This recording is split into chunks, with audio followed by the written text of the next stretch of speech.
Hi, it's me, Harvey. I'm just doing a voiceover at the front of this video to apologize for the noise quality. I have been updating my setup here and there. After the camera fell in that previous video, I bought a stand, and I think after this video, I may need um, some kind of recording equipment, whether it's a lav mic or um, just being more aware of that. But as you can see here, this is me finding out that my laptop is in fact dead.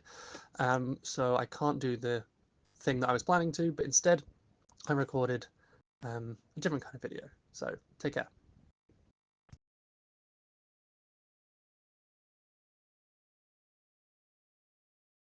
Hello again. It's me, Harvey. It's Monday, the 24th of February, of course. It's been a couple of days. I'm just going to try and set a timer here. See if I can wrap this up quite quickly. So, what I am talking about today, to explain my day. Didn't have much planned. I'm going to go to the library and finish on the playwright competition. So I'm going to edit that. Act 2 and 3, hopefully. That's the goal. Also have some videos that have been recommended to me by some friends regarding other subjects, specifically about the one I'm talking about today. And it's been an interesting day so far. So, as I mentioned in the last video, like terms like spirituality, for instance, they're not terms that are liked an awful bunch. Basically, it's because they're pretty vague, and I've been ruminating on that, essentially, basically. And today, as I have a conversation with one of my housemates about it and recommended a video which I'll watch, and if it is either this or better version than this, then I'll just link it in the below, basically. But yeah, so when I got my nails done, I got them repainted because, as you saw in the last couple, these the blue nails were getting a bit monstrous, essentially. So yeah, got them repainted. And while I was there, I spent the time kind of like, it's meditative for me, I suppose, getting my nails painted, being manhandled and all that. So I've been, while I was getting my nails painted, I was just ruminating, basically, about kind of that word, like, not just spiritual, but like labels and identifiers, and how they're so common in our language that we kind of forget what their purpose is, essentially. So, for instance, one of the things that kind of toyed me into this was when I was at the nail salon, my local one. The woman that sat next to me, she was very rude. She was not at all. She was kind of like faux nice, but real mean, if that makes sense. And I got distracted by her. And as she was talking / correcting or like being superior to the people around her, in like conversation and whatnot, I realized that I started using identifiers to label her. So either things of how she looked, just like style choices, versus things like demeanor, posture, things like that. And that kind of crystallized, or at least was a good foci for where I'm going with the idea of identity, and how it's more about implanting those things on others to help us label them than it is about identifying with oneself. Like, they're two very separate things, and I think for a long time now I've kind of conjoined the two into one notion, one idea. That, as an example, with the previous video when I mentioned the word spiritual, and people are for and against that word. I'm kind of against it, but also it seems like that's more of an identifier than anything. Because it's too vague, people aren't sure what box to put you in. So, for instance, you might be a spiritual Christian, or you could be like a Islamic spiritual, or you could be spiritual in the sense of you just really like taking drugs, stuff like that. Like, it's too vague. And then on the other side of the scale, if I just check what I wrote here, yeah, it's like they can be too exacting. So, for instance, an exact description would be like, if in the current world of whatnot, if I say like stone, for instance, then you vaguely know what stone is.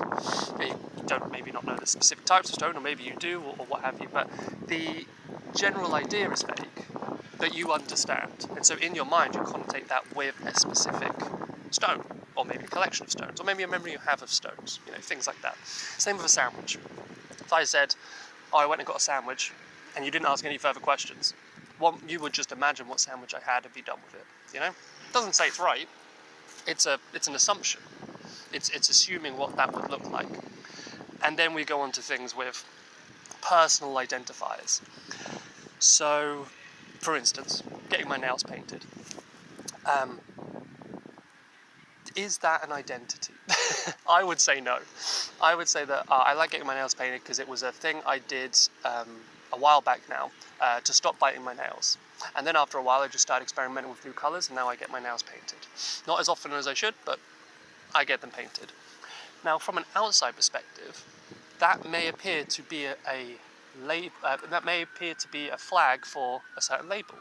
It might be maybe projecting out a form of either sexuality or gender identity, or maybe some people see it as like metrosexual, or like someone who either looks after themselves, or maybe the opposite. So they see it as someone who is not clean cut, essentially, someone who's different than themselves.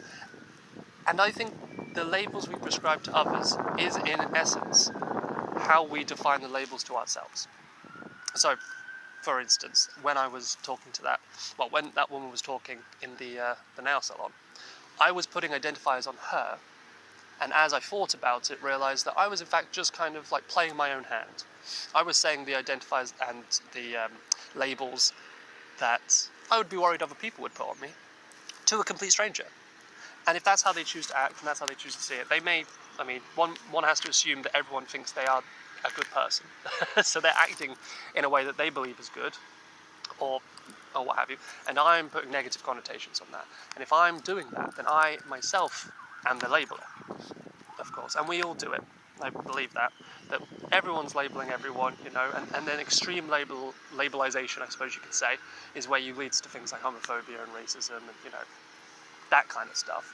And then the extreme positive identifiers is the ones that you identify with yourself. So, again, gender identity, sexuality, those kind of things. Also, if in a couple of videos back I said that I'm a writer, although I wasn't 100% confident with saying that, and it's because, again, identity labels. It would be nice to be seen as a writer. If you write and you produce stuff and you put it out there, then you are a writer.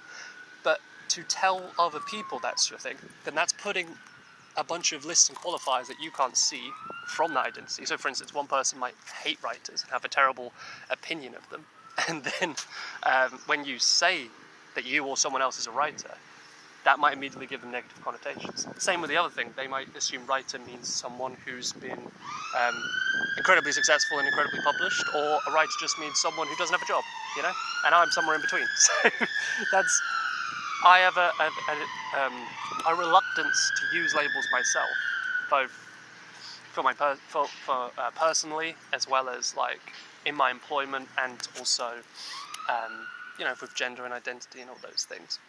And I think more and more people are getting worried that if they do take on the quote-unquote mantle of a label, then they themselves might be opening up a door of, well, if you say you're this, then how come you don't know about this? Or how come you don't act like this? Or how come you're identifying in a certain way that looks bad for other people that identify that way? Or either you're the only person I've ever met who identifies that way, ergo you are now my straw man for every person I meet like that. So that's the conversation, the brain conversation I've been having, essentially, trying to work that out. And I think so far I've come to the point today, at least, just before I head to the library and get some actual work done. I think we just need to find the words that suit us. And I think I put it here.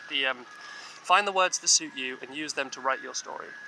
So the idea that